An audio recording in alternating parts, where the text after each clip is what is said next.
최근 부동산 단톡방이나 커뮤니티에서 가장 뜨거운 키워드가 무엇인지 아실까요? 바로 1월 부동산 대책 찌라시입니다.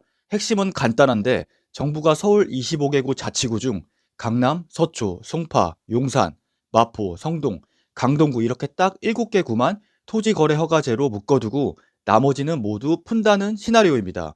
사실 여부를 떠나서 시장이 이 소문에 민감하게 왜 이렇게 반응할까요?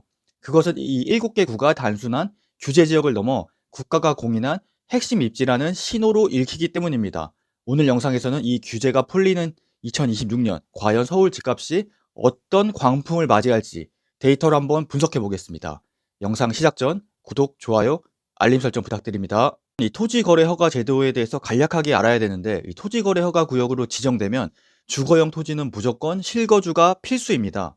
즉 전세를 끼고 사는 갭 투자가 원천 봉쇄가 되는데, 부동산 시장의 유동성을 물리적으로 끊어버리는 이른바 서킷 브레이커 역할을 하는 것이죠. 구청장의 허가 없이는 거래가 불가능하고 위반 시 2년 이하의 징역형까지 처해질 수 있는 현존하는 가장 강력한 규제입니다. 그런데 이 강력한 규제 빗장이 풀린다고 하면 그동안 억눌렸던 유동성은 어디로 향하게 될까요? 여기서 의문이 생깁니다. 정부의 규제 기준은 무엇일까? 보통 가격이 많이 오른 곳이라고 생각하겠지만 데이터를 보면 전혀 딴판입니다. 2025년 누적 상승률을 보면 과천은 20.46%, 분당은 19.10%나 폭등했습니다. 반면 규제 대상인 강동구는 12.63%로 상대적으로 낮았죠. 논리적으로는 과천과 분당이 묶여야 되는 게 맞지만 정부가 지금 나오는 찌라시를 보면 강동구를 규제에 남겨두었습니다. 전문가들은 이를 데이터 기반 규제가 아닌 정치적 선택이라고 합니다. 규제를 풀어도 감당 가능한 곳과 표심이 집중된 곳을 저울질하는 정치적 공략이 숨어 있다는 뜻이죠. 역시 재밌는 건 시장의 반응입니다. 지금까지 많은 학습 효과를 통해서 정부가 끝까지 규제로 묶어둔 곳이야말로 국가가 인정한 핵심 입지다 라는 믿음이 퍼지고 있습니다. 갭 투자가 안 되는 최악의 상황에서도 신고가가 나온다는 것은 현금 부자들의 대기 수요가 그만큼 어마어마하다는 증거라고 볼 수 있을 것 같습니다. 실제로 2025년 2월 잠실 엘스 아파트가 토어제에서 잠시 풀리자마자 2주 만에 30억 원의 신고가를 돌파했던 사례를 기억하실까요? 규제는 수요를 없애는 게 아니라 스프링처럼 꾹꾹 눌러 담고 있을 뿐입니다. 그럼 이거 2026년 부동산 시장을 간략하게 정리해 보겠습니다. 현재 부동산 시장에서는 퍼펙트 스톰이 몰려오고 있습니다. 첫 번째로는 기준금리가 2.5%로 안정화되면서 투자자들에게 이제 금리에 대한 이 공포감이 어느 정도 해소된 것도 사실입니다. 그리고 최근 이 코스피가 상승되면서 이 주식 투자의 이 상승분을 다시 이제 부동산에 재투자할 수 있는 이런 위험 리스크도 도사리고 있습니다. 두 번째로는 인허가와 착공 저조로 인한 역대급 공급 절벽이 서울을 덮칩니다. 집을 사고 싶은 사람들의 현금 여력은 계속 쌓이고 있지만 이제 팔 집이 없는 상황.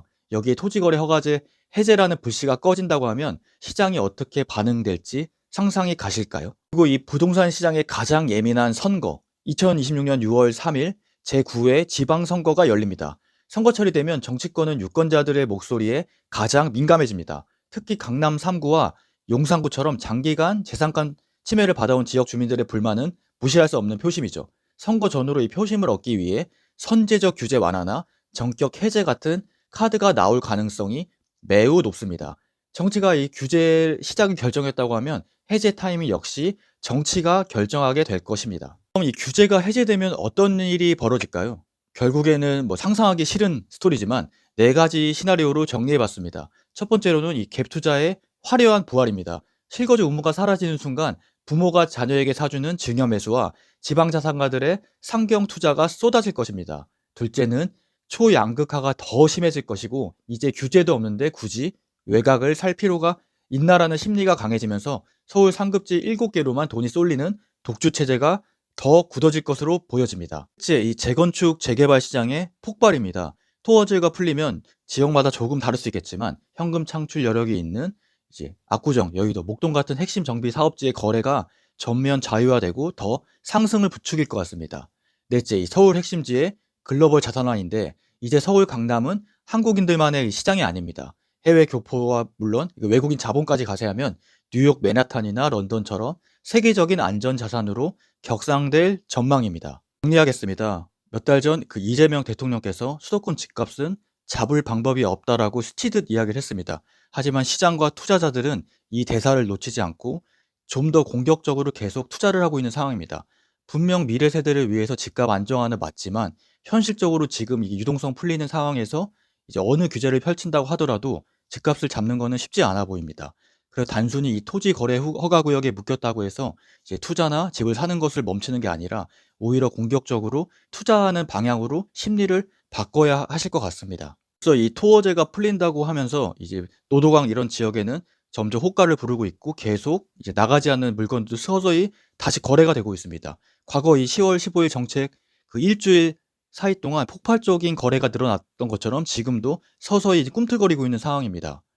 2026년 이 지방선거와 공급 절벽이 만나는 이 찰나의 순간, 빗장이 풀리기 직전 여러분의 자산을 재편할 마지막 기회일 수도 있을 것 같습니다. 오늘 영상이 여러분의 전략에 조금이라도 도움 되셨다면 구독, 좋아요, 알림 설정 부탁드리고요. 다음에도 좋은 영상으로 찾아뵙겠습니다.